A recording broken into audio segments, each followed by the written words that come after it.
بسم اللہ الرحمن الرحیم اللہم صلی علی محمد وعلی آل محمد وبارک وسلم۔ بے حد و بے حساب درود و سلام حضور آقا کریم صلی اللہ علیہ وآلہ وسلم اور ان کی آل پر۔ السلام علیکم سامعین، آپ کا ہوسٹ عمر مختار آپ کے اپنے چینل صرف سچ پر ایک اور نئے موضوع کے ساتھ آپ کی خدمت میں حاضر ہے۔ سامعین، آج کا ہمارا موضوع ہے جن۔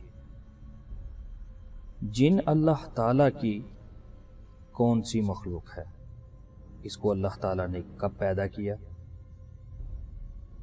یہ کس چیز سے پیدا کیے گئے؟ ان کی طاقت کتنی ہے؟ یہ کیا کھاتے ہیں؟ کیا یہ مختلف شکلیں اختیار کر سکتے ہیں؟ کیا شیطان کوئی مستقل مخلوق ہے؟ اور جنات سے حفاظت کیسے کی جا سکتی ہے؟ سامعین، اس موضوع میں ہم ملاحظہ فرمائیں گے۔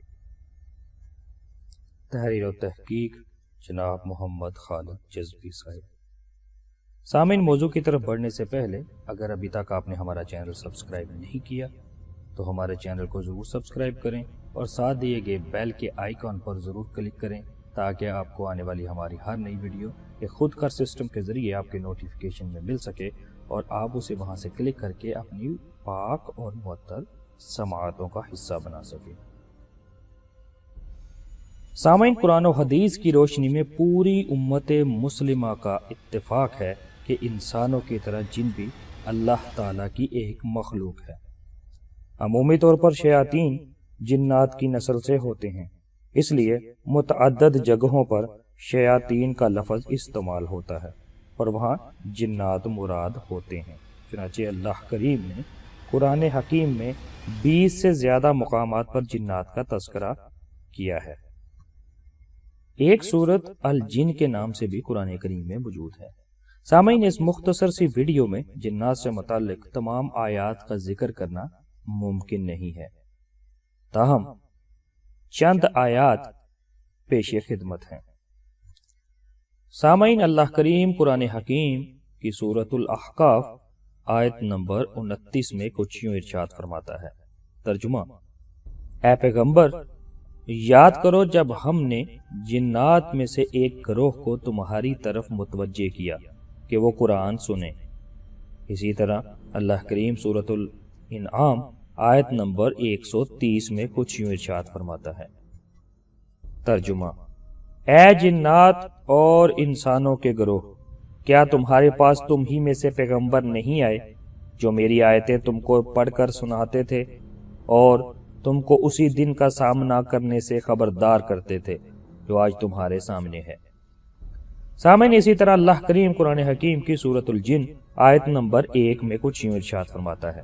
ترجمہ: اے پیغمبر، کہہ دو میرے پاس وحی آئی ہے کہ جنات کی ایک جماعت نے مجھ سے قرآن کریم غور سے سنا اور اپنی قوم سے جا کر کہا کہ ہم نے ایک عجیب قرآن سنا۔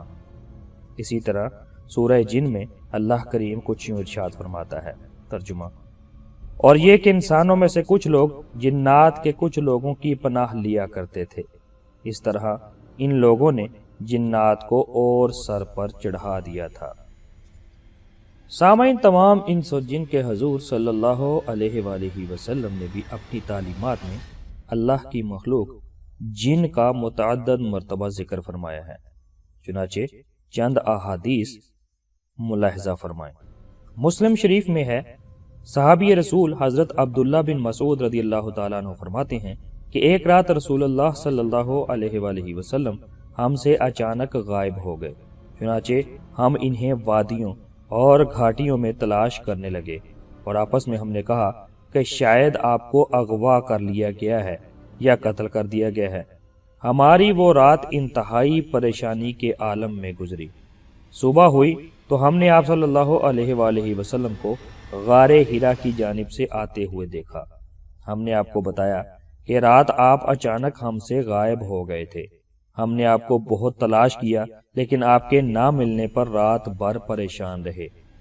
تو آپ صلی اللہ علیہ وآلہ وسلم نے فرمایا، میرے پاس جنات کا ایک نمائندہ آیا تھا میں اس کے ساتھ چل پڑا اور جا کر انہیں قرآن مجید پڑھ کر سنایا۔ پھر آپ صلی اللہ علیہ وآلہ وسلم ہمیں لے کر اس جگہ پر گئے اور ہمیں ان کے نشانات اور ان کی آتشیں علامات دکھائیں۔ آپ صلی اللہ علیہ وآلہ وسلم نے یہ بھی بتایا کہ جنات نے آپ سے کچھ مانگا تو آپ صلی اللہ علیہ وآلہ وسلم نے فرمایا، ہر ایسی ہڈی تمہاری غذا ہے جس پر بسم اللہ کو پڑھا گیا ہو، اور ہر گوبر تمہارے جانوروں کا کھانا ہے۔ صحابی رسول کہتے ہیں کہ پھر آپ صلی اللہ علیہ وآلہ وسلم ہم سے کہنے لگے، لہٰذا تم ہڈی اور گوبر سے استنجا مت کیا کرو، کیونکہ وہ تمہارے جن بھائیوں کا کھانا ہے۔ سامعین، اسی طرح بخاری و مسلم میں ہے کہ حضرت عبداللہ بن عباس رضی اللہ تعالی عنہما فرماتے ہیں کہ رسول اللہ صلی اللہ علیہ وآلہ وسلم اپنے چند ساتھیوں کو لے کر نکلے اور ان کا ارادہ عکاظ کے بازار جانے کا تھا۔ ادھر شیاطین اور آسمان سے آنے والی خبروں کے درمیان رکاوٹیں پیدا کر دی گئی تھیں اور ان شیطانوں پر ستارے ٹوٹنے لگے تھے۔ چنانچہ وہ جب اپنی قوم کے پاس خالی واپس آئے تو اسے آ کر بتاتے کہ ہمیں کئی رکاوٹوں کا سامنا ہے اور ہم پر شہاب ثاقب کی مار پڑنے لگی ہے۔ وہ آپس میں کہتے کہ ایسا کسی بڑے واقعے کی وجہ سے ہو رہا ہے، لہٰذا مشرق و مغرب میں جاؤ اور دیکھو کہ یہ رکاوٹیں کیوں پیدا ہو رہی ہیں۔ چنانچہ تہامہ کا رخ کرنے والے شیاطین یعنی جنات آپ صلی اللہ علیہ وآلہ وسلم کی طرف آ نکلے۔ آپ اس وقت نخلا میں تھے اور عکاظ میں جانے کا ارادہ فرما رہے تھے۔ آپ صلی اللہ علیہ وآلہ وسلم نے فجر کی نماز پڑھائی۔ ان جنات کے کانوں میں قرآن کی آواز پڑی تو وہ اسے غور سے سننے لگے اور کہنے لگے، اللہ کی قسم، یہی وہ چیز ہے جو ہمیں آسمان کی خبریں سننے سے روک رہی ہے۔ سو یہ اپنی قوم کے پاس واپس آ گئے اور ان سے کہنے لگے، ہم نے عجیب و غریب قرآن سنا ہے جو کہ بھلائی کا راستہ دکھاتا ہے، سو ہم تو اس پر ایمان لے آئے ہیں اور اپنے پروردگار کے ساتھ کبھی کسی کو شریک نہیں کریں گے۔ اس کے بعد اللہ تعالیٰ نے آپ صلی اللہ علیہ وآلہ وسلم پر سورۃ الجن نازل فرمائی۔ سامعین، اسی طرح مسلم شریف میں ہے کہ حضرت عائشہ رضی اللہ تعالی عنہا فرماتی ہیں کہ رسول اللہ صلی اللہ علیہ وآلہ وسلم نے ارشاد فرمایا کہ فرشتوں کو نور سے، جنوں کو آگ کے شعلوں سے اور آدم کو اس چیز سے پیدا کیا گیا جو تمہارے لیے بیان کر دی گئی ہے۔ سامعین، جنات کے متعلق آیات قرآنیہ اور احادیث نبویہ کثیر تعداد میں موجود ہیں۔ طلب حق کے لیے یہی کافی ہیں جو ذکر کی گئی ہیں۔ ان سے روز روشن کی طرح بات واضح ہو جاتی ہے کہ جنات کوئی وہم و خیال نہیں ہے جیسا کہ بعض ملحدین سمجھتے ہیں، بلکہ حقیقت میں اللہ تعالیٰ کی یہ مخلوق دنیا میں کثیر تعداد میں موجود ہے، اور یہ بھی شریعت کے مکلف اور امر و نہی کے پابند ہیں، یعنی انسانوں کی طرح انہیں بھی دنیاوی فانی زندگی کے ایک ایک لمحہ کا حساب دینا ہوگا۔ اعمال صالحہ کرنے پر جنت عطا کی جائے گی اور اللہ کی نافرمانی کرنے پر جہنم میں ڈالا جائے گا، جیسا کہ اللہ کریم قرآن حکیم کی سورۃ الزاریات میں کچھ یوں ارشاد فرماتا ہے۔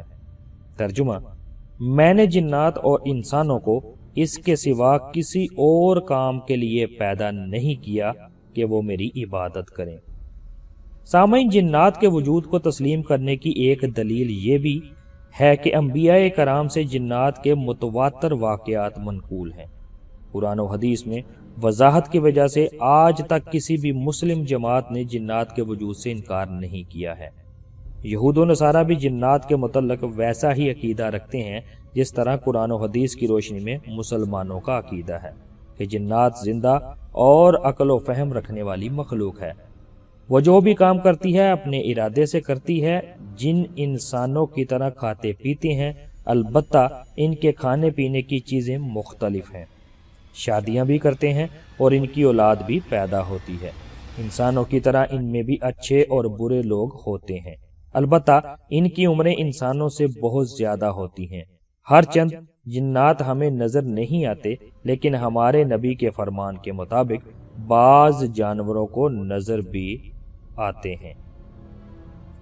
سامعین، حضور صلی اللہ علیہ وآلہ وسلم کی جنات سے ملاقاتیں۔ محسن انسانیت صلی اللہ علیہ وآلہ وسلم قیامت تک آنے والے تمام انس و جن کے نبی و رسول بنا کر بھیجے گئے ہیں، جیسا کہ قرآن و حدیث کی روشنی میں پوری امت مسلمہ کا اتفاق ہے۔ متعدد مرتبہ آپ صلی اللہ علیہ وآلہ وسلم کی ملاقاتیں جنات کے وفود کے ساتھ ہوئی ہیں۔ ایک واقعہ سب سے زیادہ مشہور ہے۔ قبیلہ ثقیف سے مایوس ہو کر طائف سے مکہ مکرمہ لوٹتے وقت جب آپ صلی اللہ علیہ وآلہ وسلم نے مقام نخلہ پر قیام فرمایا تو جنات کے ایک وفد نے آپ صلی اللہ علیہ وآلہ وسلم کی زبان مبارک سے نماز کی حالت میں قرآن کریم سنا تو وہ فوراً ایمان لے آئے اور اپنی قوم کے پاس جا کر واقعہ کا ذکر کر کے انہیں بھی اسلام کی دعوت دی۔ حضور اکرم صلی اللہ علیہ وآلہ وسلم کی بعثت سے قبل شیاطین کا آسمانی خبریں سن کر کاہنوں تک پہنچانے کا سلسلہ جاری تھا، مگر حضور اکرم صلی اللہ علیہ وآلہ وسلم کی بعثت کے وقت آسمانی وحی کی حفاظت کے لیے اس سلسلہ کو اس طرح بند کر دیا گیا کہ جب کوئی شیطان آسمانی خبریں سننے کے لیے اوپر آتا تو اس کی طرف شہاب ثاقب کا انگارہ پھینک کر اس کو دور کر دیا جاتا، جیسا کہ سورۃ الجن میں اللہ تعالیٰ نے ذکر کیا ہے۔ سامعین، جنات کو کس چیز سے پیدا کیا گیا ہے؟ چنانچہ اللہ کریم قرآن حکیم کی سورۃ الحجر میں کچھ یوں ارشاد فرماتا ہے، ترجمہ: اور اس سے پہلے جنوں کو ہم آگ کی لپٹ سے پیدا کر چکے ہیں۔ اسی طرح قرآن حکیم کی سورۃ الرحمن میں اللہ تعالیٰ کچھ یوں ارشاد فرماتا ہے، اور جن کو آگ کی لپٹ سے پیدا کیا۔ سامعین، اسی طرح سورۃ الاعراف میں اللہ کریم قرآن حکیم میں کچھ یوں ارشاد فرماتا ہے، جب ابلیس یعنی شیطان کو اللہ تعالیٰ نے حکم دیا کہ آدم کو سجدہ کرو تو اس نے سجدہ کرنے سے انکار کر دیا۔ اللہ تعالیٰ نے اس سے کہا کہ کس چیز نے تجھے سجدہ کرنے سے روکا؟ تو اس نے کہا کہ تم نے مجھے آگ سے جبکہ آدم کو مٹی سے پیدا کیا ہے۔ حضرت عائشہ رضی اللہ تعالی عنہا والی حدیث میں ہمارے نبی صلی اللہ علیہ وآلہ وسلم کا فرمان گزرا کہ جنوں کو آگ کے شعلوں سے پیدا کیا گیا۔ غرض کہ قرآن و حدیث کی روشنی میں یہ بات واضح ہے کہ اللہ تعالیٰ نے جنات کو آگ کے عنصر سے پیدا کیا ہے۔ جنات کی تخلیق کب ہوئی؟ چنانچہ اللہ کریم قرآن حکیم کی سورۃ الحجر آیت نمبر 27 میں کچھ یوں ارشاد فرماتا ہے، ترجمہ: ہم نے انسان کو سڑے ہوئے گارے کی کھنکھناتی ہوئی مٹی سے پیدا کیا اور جنات کو اس سے پہلے ہی ہم نے آگ سے پیدا کیا تھا۔ سامعین، اس آیت میں صراحت موجود ہے کہ جنات کی تخلیق انسان کی تخلیق سے قبل ہوئی تھی۔ جنات کہاں رہتے ہیں؟ احادیث میں مذکور ہے کہ انسان کی تخلیق سے قبل جنات پوری زمین پر چھائے ہوئے تھے، لیکن انسان کی تخلیق کے بعد جنوں نے ویرانوں، چٹیل میدانوں، جنگلوں، پہاڑوں اور گندی جگہوں مثلا بیت الخلاء، کوڑا خانہ اور قبرستان وغیرہ پر اپنے ٹھکانے بنا لیے۔ جنات کی تعداد انسانوں کی تعداد سے بہت زیادہ ہے۔ جنات کی قسمیں۔ سامعین، شکل و صورت اور ان کی چال و ڈھال کے اعتبار سے جنات کی 3 قسمیں ہیں، جیسا کہ نبی اکرم صلی اللہ علیہ وآلہ وسلم نے ذکر فرمایا ہے۔ ایک قسم وہ ہے جو ہوا میں اڑتی ہے، دوسری قسم وہ ہے جو سانپ اور کتوں کی شکل میں ہوتی ہے، اور تیسری قسم وہ ہے جو سفر اور قیام کرتی ہے۔ جنات کی غذا۔ صحیح بخاری میں حضرت ابو ہریرہ رضی اللہ تعالیٰ عنہ سے روایت ہے کہ حضور اکرم صلی اللہ علیہ وآلہ وسلم نے ان کو استنجا کے لیے مٹی کا ڈھیلا لانے کا حکم دیا اور کہا کہ ہڈی اور گوبر نہ لانا۔ اس کے بعد جب حضرت ابو ہریرہ رضی اللہ تعالیٰ عنہ نے آپ سے ہڈی اور گوبر نہ لانے کا راز معلوم کیا تو آپ صلی اللہ علیہ وآلہ وسلم نے فرمایا کہ یہ دونوں چیزیں جنوں کی غذا ہیں۔ میرے پاس نصیبین کا ایک وفد جو جنات پر مشتمل تھا آیا اور مجھ سے کھانے کے لیے توشہ طلب کیا۔ میں نے ان کے لیے اللہ تعالیٰ سے دعا کی، جس ہڈی اور گوبر سے بھی ان کا گزر ہو اس پر ان کی غذا موجود ہو۔ نیز صحیح مسلم کی روایت میں ہے کہ ہڈیوں پر جنات کی غذا ہے، جبکہ گوبر جنات کے جانوروں کے لیے چارہ ہے۔ جنات کی طاقت۔ اللہ تعالیٰ نے جنوں کو ایسی صلاحیتیں اور طاقتیں عطا کی ہیں جو انسانوں کو نہیں دیں۔ اللہ تعالیٰ نے ان کی بعض طاقتوں کا تذکرہ بھی کیا ہے، جن میں سے ایک طاقت یہ ہے کہ وہ سیکنڈوں میں ایک جگہ سے دوسری جگہ پہنچ جاتے ہیں۔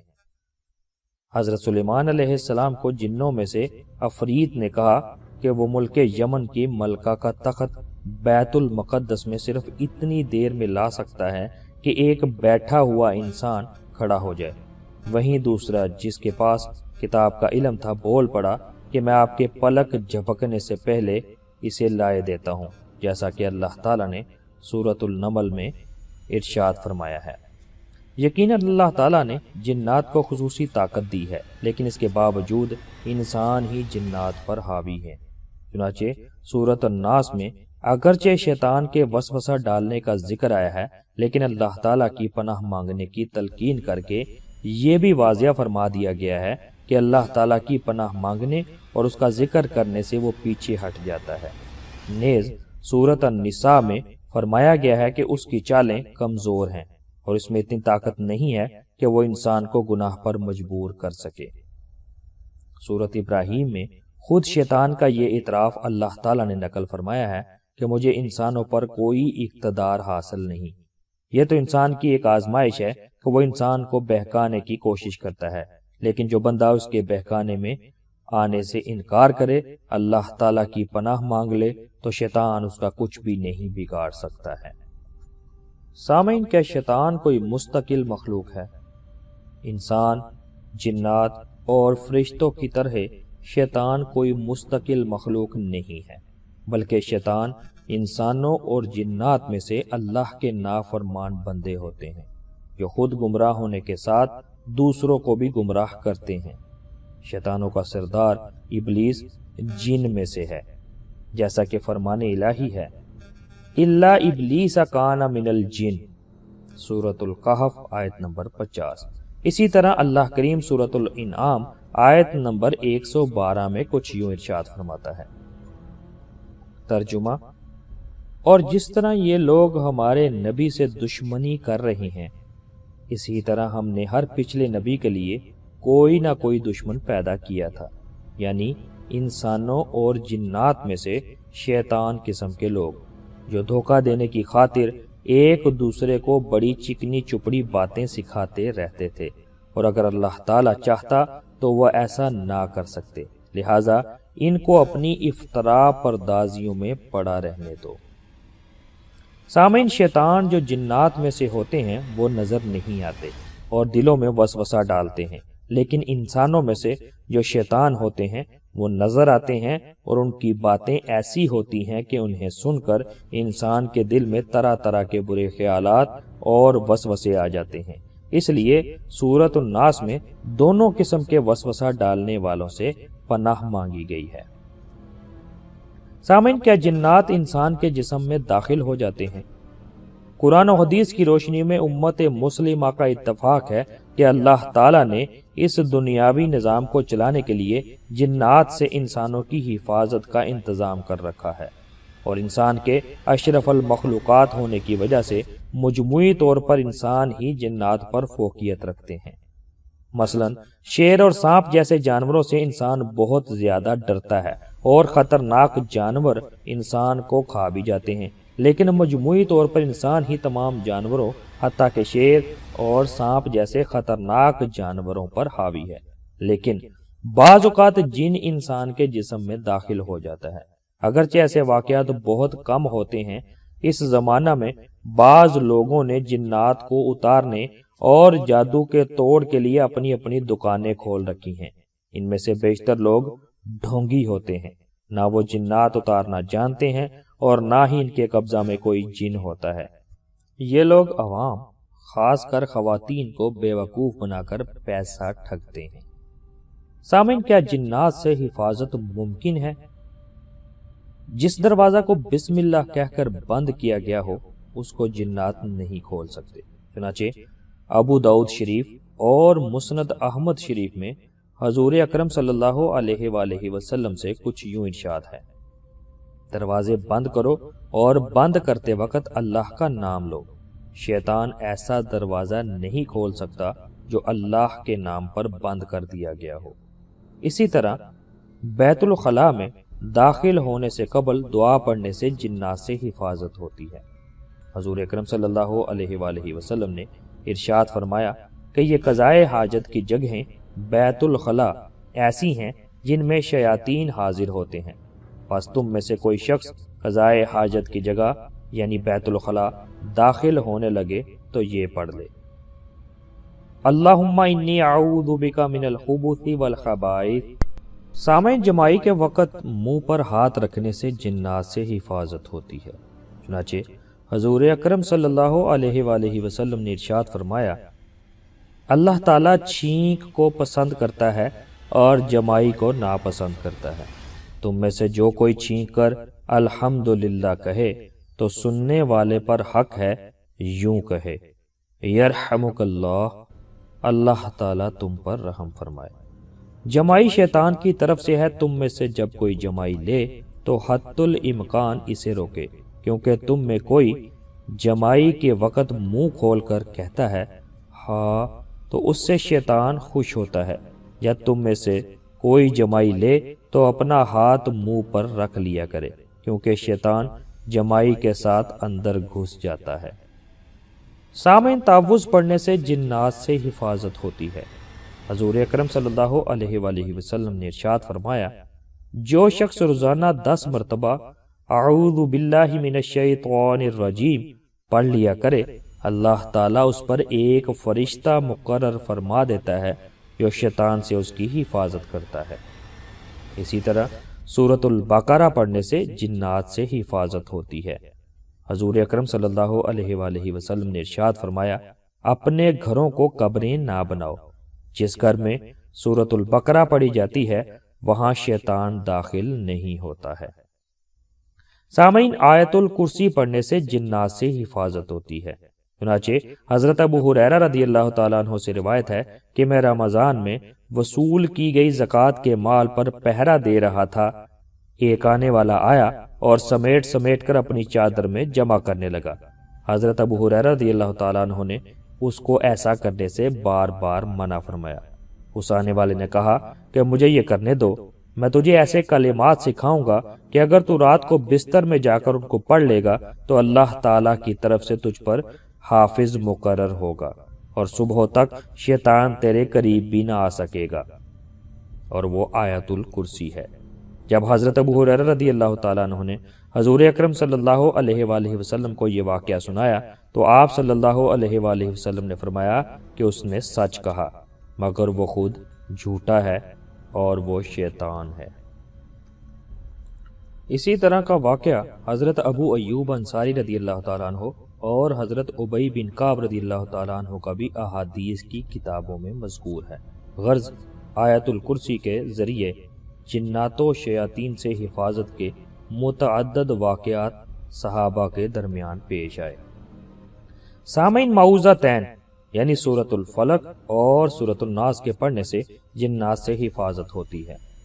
حضرت عائشہ رضی اللہ تعالی عنہا فرماتی ہیں کہ رسول اللہ صلی اللہ علیہ وآلہ وسلم ہر رات جب بستر پر آرام کے لیے لیٹتے تو اپنی دونوں ہتھیلیوں کو ایک ساتھ کر کے قل هو اللہ احد، قل اعوذ برب الفلق اور قل اعوذ برب الناس پڑھ کر ان پر پھونکتے تھے، اور پھر دونوں ہتھیلیوں کو جہاں تک ممکن ہوتا اپنے جسم پر پھیرتے تھے، سر، چہرہ اور جسم کے آگے کے حصے سے شروع کرتے۔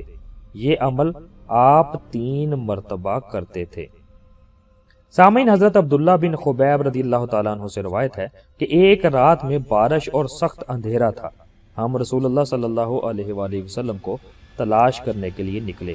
جب آپ صلی اللہ علیہ وآلہ وسلم کو پا لیا تو آپ صلی اللہ علیہ وآلہ وسلم نے فرمایا کہ کہو۔ میں نے عرض کیا کہ کیا کہوں؟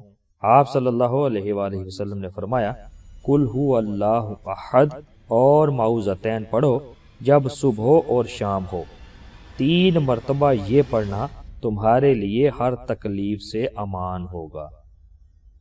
سامعین، اسی طرح حضرت عقبہ بن عامر رضی اللہ تعالیٰ عنہ فرماتے ہیں کہ رسول اللہ صلی اللہ علیہ وآلہ وسلم نے انہیں حکم کیا کہ ہر نماز کے بعد معوذتین پڑھا کرو، یعنی قل اعوذ برب الفلق اور قل اعوذ برب الناس۔ سامعین، بعض احادیث سے معلوم ہوتا کہ سورہ اخلاص بھی معوذات میں شامل ہے۔ غروب آفتاب کے وقت چھوٹے بچوں کو باہر نکالنے سے گریز کریں۔ حضور اکرم صلی اللہ علیہ وآلہ وسلم نے ارشاد فرمایا، جب غروب آفتاب قریب ہو جائے تو اپنے بچوں کو باہر نکلنے سے روکو، کیونکہ اس وقت شیاطین پھیل جاتے ہیں۔ جب رات کا کچھ حصہ گزر جائے تو باہر جانے دیا جائے۔ سامعین، قرآن کریم کی تلاوت کا اہتمام کیا جانا چاہیے۔ چنانچہ اللہ کریم قرآن حکیم میں سورۃ الاسراء میں کچھ یوں ارشاد فرماتا ہے، اور ہم وہ قرآن نازل کر رہے ہیں جو مومنوں کے لیے شفا اور رحمت کا سامان ہے۔ اللہ تعالیٰ نے جسمانی اور روحانی بیماریوں کا علاج تلاوت قرآن میں رکھا ہے۔ سامعین، خلاصہ کلام یہ ہے کہ تعوذ یعنی اعوذ باللہ من الشیطان الرجیم، سورۃ الفاتحہ، آیت الکرسی، سورۃ البقرہ خاص کر آخری 3 آیات، سورۃ الصافات کی ابتدائی 10 آیات اور چاروں کل پڑھنے سے جنات سے حفاظت ہوتی ہے۔ برے کاموں سے بچ کر فرائض یعنی نماز، روزہ اور زکوٰۃ وغیرہ کے اہتمام کے ذریعے بھی شیاطین سے حفاظت ہوتی ہے۔ ان دنوں نماز پڑھنے والے حضرات بھی نماز فجر سے سوتے رہتے ہیں، حالانکہ محسن انسانیت حضرت محمد مصطفیٰ صلی اللہ علیہ وآلہ وسلم نے اس شخص کے متعلق جو نماز فجر کے وقت سوتا رہے فرمایا، یہ وہ شخص ہے جس کے کان میں شیطان پیشاب کر دیتا ہے۔ سامعین، اگر ہم واقعی شیطان کے شر سے محفوظ رہنا چاہتے ہیں تو دیگر نمازوں کے ساتھ نماز فجر کا اہتمام بھی کیا جانا چاہیے۔